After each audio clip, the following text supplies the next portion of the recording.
नमस्कार मंडळी, योगिनीज ट्रॅव्हल ब्लॉगमध्ये तुमचं खूप खूप स्वागत.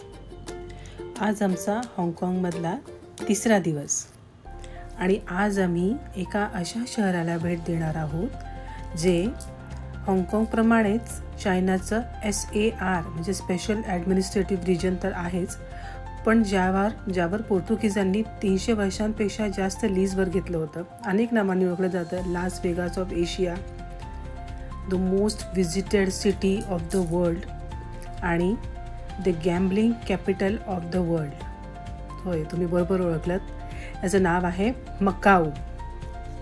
So welcome to Macau.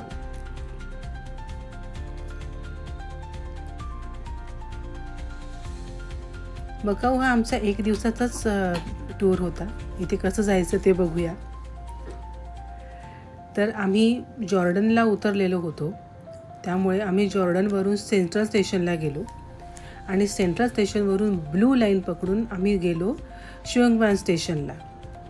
त्या स्टेशनच्या बाहेर पडायचं नाही आहे. स्टेशनमधूनच आपल्याला साईनबोर्ड फॉलो करत 3ऱ्या मजल्यावर जायचं आहे, जिथे आपल्याला फेरीचं तिकीट काउंटर आणि फेरी हे सगळं मिळणार आहे.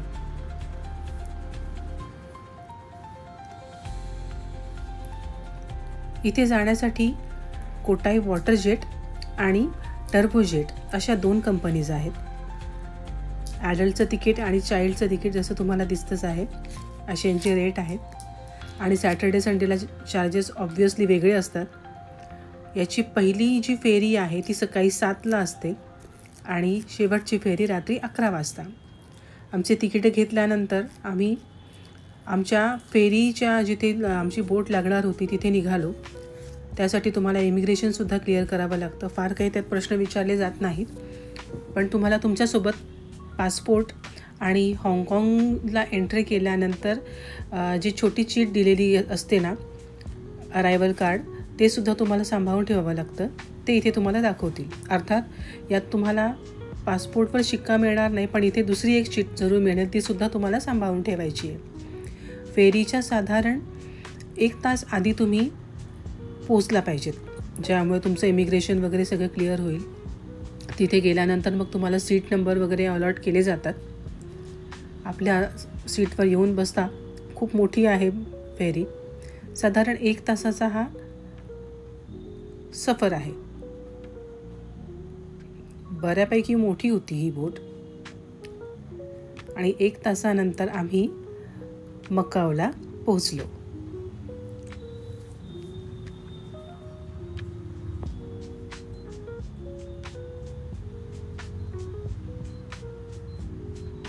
अर्थात आम्ही टर्बोजेट यासाठी सिलेक्ट केलं की इथून आम्हाला सनेडो स्क्वेअर वगैरे जे पॉईंट होते ते जवळ आहेत, त्यामुळे ते आम्हाला लवकर कव्हर करता येतील. जर तुम्हाला कसिनोज वगैरेमध्ये जास्त इंटरेस्ट असेल आणि तुम्ही संध्याकाळच्या फेरीने जाणार असाल तर तुम्ही कोटाई वॉटर जेट फेरी प्रेफर करा, कारण तिथून टायपा पोर्ट जवळ आहे. ते टायपा पोर्ट नावाचं जे बंदर आहे तिथून ह्या सगळ्या कोटाईला म्हणजे हे जे कसिनोज वगैरे ते तिथून जवळ आहेत. पण आम्हाला हे बाकीचे हिस्टॉरिकल प्लेस कव्हर करायचे होते, त्यामुळे गेलो. इथे बाहेर गेल्यानंतर तुम्हाला टूर्स अँड ट्रॅव्हल्सचे जे एजंट आहेत ते भेटतात. अर्थात आम्ही 11 लोक होतो, त्यामुळे आम्ही ही अशी मोठी गाडी हायर केली. बऱ्या प्रकारे बार्गेनिंग केल्यानंतर त्यांनी आम्हाला 1200 हाँगकाँग डॉलरला डन केलं, जे आपल्या इंडियन रुपीजप्रमाणे 12,000 होतं. म्हणजे पर पर्सन आम्हाला हा जो खर्च आला तो 1000 रुपये आला.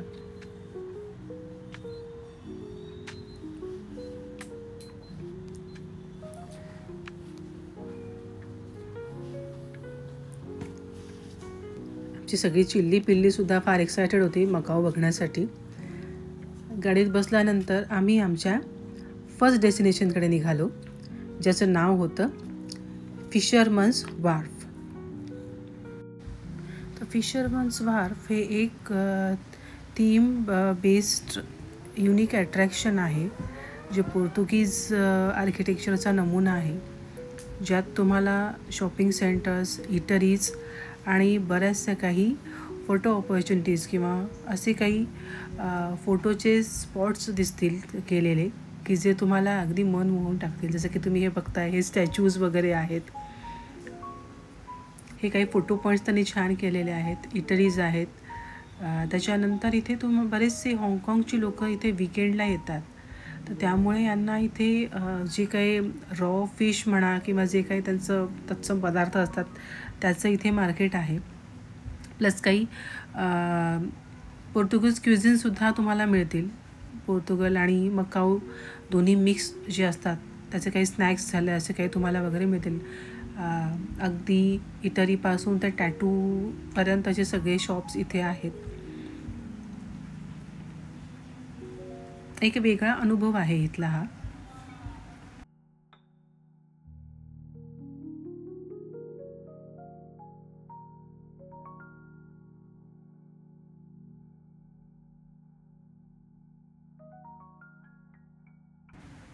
तर फिशरमन्स वार्फ एक सॅन फ्रान्सिस्कोमध्ये सुद्धा तितकंच फेमस आहे आणि एक इथलं मकाऊमधलं.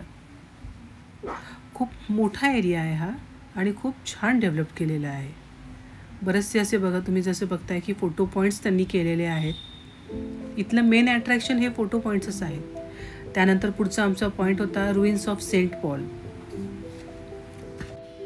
तर रुईन्स ऑफ सेंट पॉल हे अवशेष आहेत 1602 ते 1640च्या दरम्यान असलेल्या चर्च आणि कॉलेजच्या इमारतीचे. 1835 साली एका वादळादरम्यान लागलेल्या आगीमध्ये हे कॉलेज आणि चर्च दोघेही जळून खाक झालेत. पण त्यापैकी आता फक्त ही भिंत एक शाबूत आहे. यासमोर तुम्हाला एक ग्रँड लिस्बो सगळ्यात जुनी इमारत दिसते. सगळ्यात मोठा कसिनो आहे इथला. रुईन्स ऑफ सेंट पॉलला येण्यासाठी या समोरून येणाऱ्या 68 पायऱ्या तुम्हाला चढून याव्या लागतात. याच्या आतमध्ये त्यांनी त्यांच्या काही ऐतिहासिक वस्तू त्या काळात असणारा त्याचं संग्रहालय केलेलं आहे, ते तुम्हाला पाहता येईल.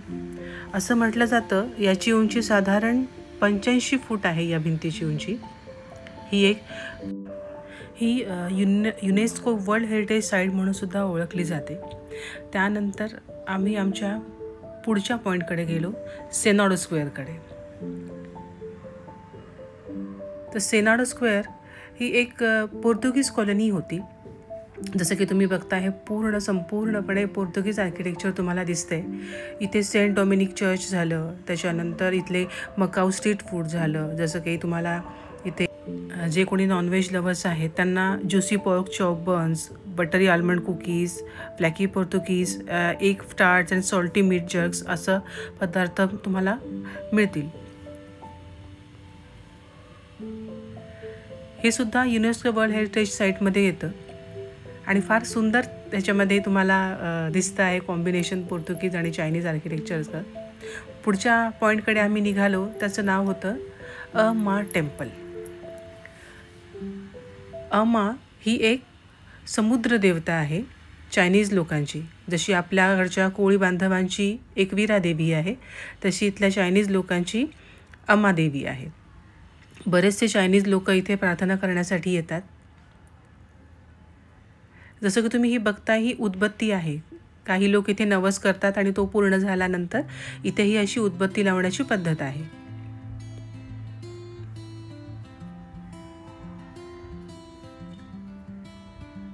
आणि ह्या यांच्या युनिक पद्धतीच्या मेणबत्त्या.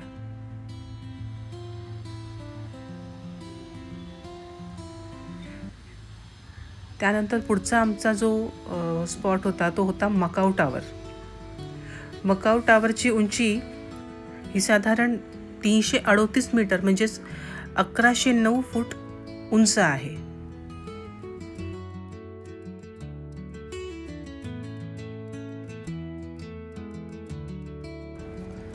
तसंच जगातली सगळ्यात उंच बंजी जम्पिंगसुद्धा ह्याच मकाऊ टावरमध्ये केली जाते, जिची उंची साधारण 233 मीटर आहे.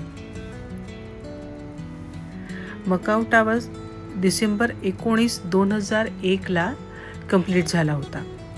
या बंजी जम्पिंगचा रेकॉर्ड ना गिनीज वर्ल्ड रेकॉर्डमध्ये सुद्धा आहे.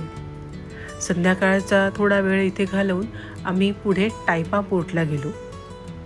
इथेच जगातले अनेक लोक आपलं नशीब आजमावण्यासाठी येतात कसिनोजमध्ये.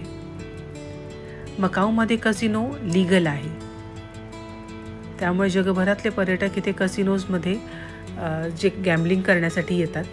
त्यापैकी आम्ही जिथे आलो आहोत त्याचं नाव आहे द व्हेनिशियन. व्हेनिस सिटी थीमवर आधारलेलं हे एक शॉपिंग सेंटर पण म्हणू शकता तुम्ही. त्याच्या आतमध्ये आणि हॉटेलसुद्धा आहे. याच्यामध्ये जवळजवळ 3000 रूम्स आणि सूट्स आहेत आणि 350 शॉपिंग स्टोर्स आहेत.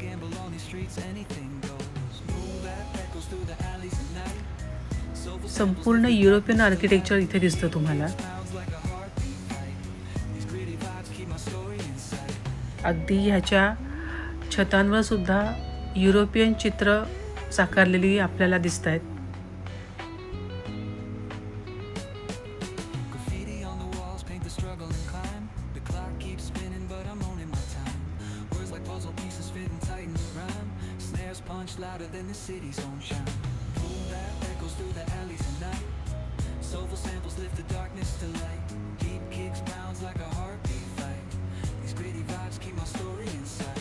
मुलं सुद्धा हे सगळं बघण्यामध्ये अगदी हरखून गेली होती.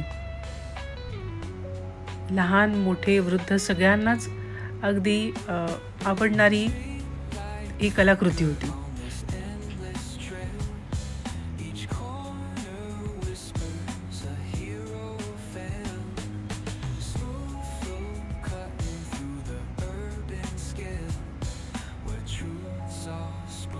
आणि इथे असे जवळजवळ 42 कसिनोज आहेत. त्यातला हा एक आहे.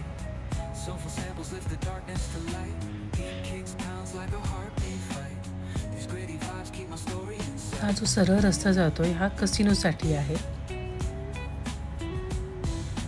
खूप मोठा आहे कसिनो आतमध्ये. अर्थात आतमध्ये शूटिंग अलाउड नाही, त्यामुळे आतला मी तुम्हाला काही दाखवू शकणार नाही. पण बरेचसे इथे टेबल असतात, त्यावर त्यांचे ऑपरेटर्स असतात आणि त्यांच्यासमोर अनेक माणसं त्यांचं लक आजमावत असतात. जसं की तुम्ही सेकंड फ्लोअरला गेल्यानंतर तुम्हाला ही व्हेनिस सिटीसारखंच पूर्ण प्रतिकृती उभी केलेली आहे. वरती निळं आकाश जे दिसतंय आपल्याला थोडा वेळ असा भास होतो की आकाश आहे, पण नाही, तो वॉलपेपर आहे. संपूर्णपणे व्हेनिस शहरावर आधारित असल्यामुळे व्हेनिशियन आहे असं मी सांगितलेलं. तसं दुसरं अजून एक पॅरिस शहरावर आधारित, तर त्याला पॅरिशियन नाव आहे. अर्थात हे आतून कनेक्टेड आहे, लंडन एअर, पॅरिशियन, व्हेनिशियन असे. याच्यामध्ये हे कॅनल पण केलेलं आहे जसं व्हेनिसमध्ये आहे. त्यात गंडोला राईडसुद्धा केलेली आहे, ती तुम्ही करू शकतात. आजूबाजूला अनेक शॉपिंग स्टोर्स आहेत आणि चांगले ब्रँडेड आहेत. अगदी कपड्यापासून ते ज्वेलरीच्या शॉप्सपर्यंत सगळी दुकानं इथे आहेत. मुलांची खेळणी, चॉकलेट्स, बॅग्स, बरेच काही मोठे मोठे ब्रँड्स आहेत इथे. तुमचे इथे साधारण 3 ते 4 तास कसे जातील तुमचं तुम्हालाच कळणार नाही. इतकं सुंदर आणि भव्य आहे. अर्थात तुम्हाला बाकी पण काही मॉल कव्हर करायचे असतील तर तुम्ही वन डेच्या हिशोबाने येऊ नका. साधारण 2 दिवस तरी राहण्याच्या दृष्टिकोनातून या. इथून बाहेर पडण्यासाठी आपल्याला द वेस्ट लॉबी हॉटेल विचारायचं आहे, कारण हॉटेल द वेस्ट लॉबीपासून आपल्याला जी एक्झिट आहे तिथून आपल्याला परत मकाऊ फेरीला जाण्यासाठी फ्री शटल मिळणार आहे. त्यामुळे हॉटेल वेस्ट लॉबी लक्षात ठेवा, कारण हा खूप मोठा आहे. तुम्हाला एक्झिट कुठून घ्यायची ते कळणार नाही. फ्री शटल घेऊन साधारण 10 मिनिटात आम्ही मकाऊ फेरी टर्मिनलवर आलो होतो. अर्थात तुम्हाला मॉलमध्ये सगळं आहे, मात्र व्हेजिटेरियन जेवण जरा शक्यता कमी आहे. पण फेरी टर्मिनलला आहे, मॅगडी वगैरे आहे, तुम्हाला मिळून जाईल. पुन्हा रात्री टर्बोजेट पकडून आम्ही पुन्हा हाँगकाँगला रवाना झालो. पुढचा भाग उद्या. Thanks for watching.